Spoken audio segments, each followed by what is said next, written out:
Welcome to this explainer. Today, we are diving into a brutally honest 360-degree review of the gold IRA company Scottsdale Mint. We're going to contrast their pristine, world-class product quality with their, well, genuinely gritty consumer reality.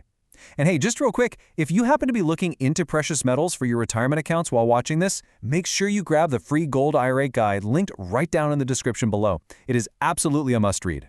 All right, let's get into the fascinating dichotomy of this company. To kick things off, just listen to this raw piece of consumer feedback from Reddit user Organization Weary135. They wrote, "When they say 4 to 6 weeks to ship the order, they mean it." And you know, this perfectly captures the exact tension we'll be exploring today. It's this constant, frustrating tug-of-war between acquiring their gorgeous, highly sought-after metals and enduring their infamous, sometimes agonizing fulfillment process.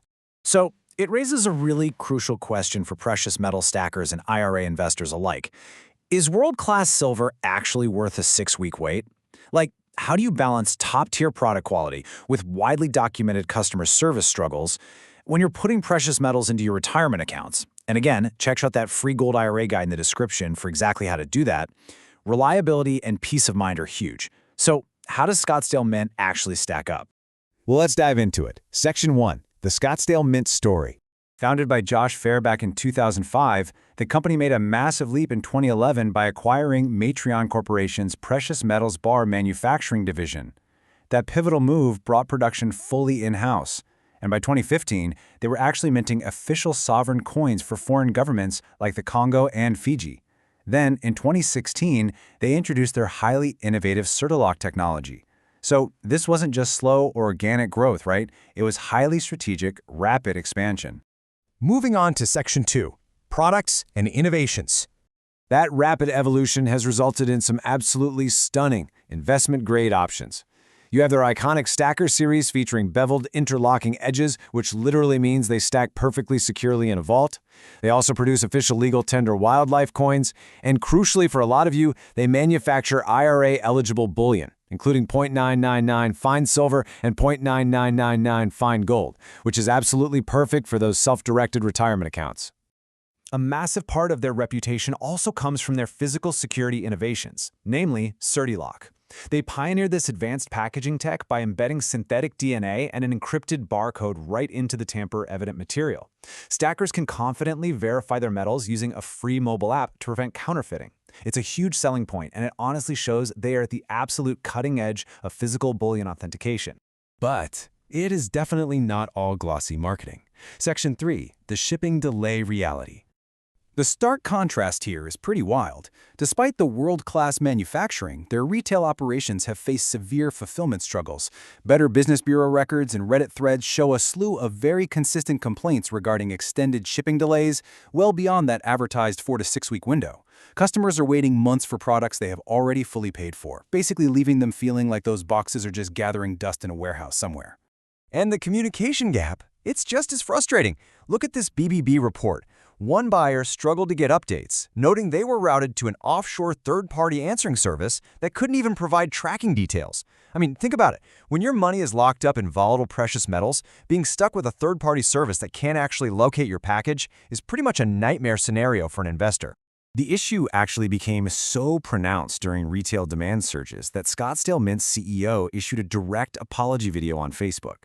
He asked for patience as the team worked through the massive backlog to fulfill orders.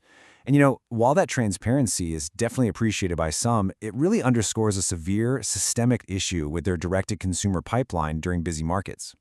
So, what are your workarounds? Let's get into Section 4, Buying and Selling Logistics. The Reddit stacking community heavily advises a really clever workaround. Instead of buying direct from the mint at a turtle's pace with wait times of 4 to 6+ weeks and potentially higher premiums, they recommend pushing your order through authorized third-party dealers like Monument Metals or SD Bullion. These third-party dealers actually hold the inventory in stock, meaning you bypass the direct shipping delays entirely, and sometimes you even get cheaper prices. On the flip side, though, if you're looking to sell your metals back to them using their buyback program, you have to follow these specific steps. First, create a free account. Second, submit a quote online. Third, securely double box your items according to their strict rules.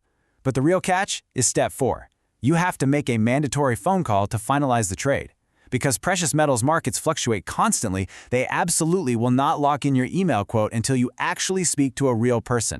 Once the trade is finally locked in, and your securely double-boxed items are received and verified by their vault, the payout logistics are pretty straightforward. Buyback payouts offer an ACH transfer for a nominal $10 fee taking about 2 to 4 days, or you can opt for a faster bank wire for a $25 fee. It's a highly structured process, provided you get through those communication hoops first. Now let's zoom out and look at the bigger picture. Section 5. Behind the Corporate Vault. SEC documentation for a related entity called the Wyoming Reserve Opportunity Zone Fund reveals a really deep entanglement with Scottsdale Mint. Both companies share the exact same CEO, Josh Fair, and they operate in a highly integrated fashion to manage institutional-level assets. Breaking down their complex affiliate transactions, we can see they operate under a master services agreement, where Scottsdale handles picking, packing, and testing. They also share subleased vault space in Casper, Wyoming, and they even trade mutual referral fees, literally swapping retail and commercial leads back and forth between the entities. They are deeply, deeply intertwined. To really put this massive financial relationship in perspective, just look at this number, 91.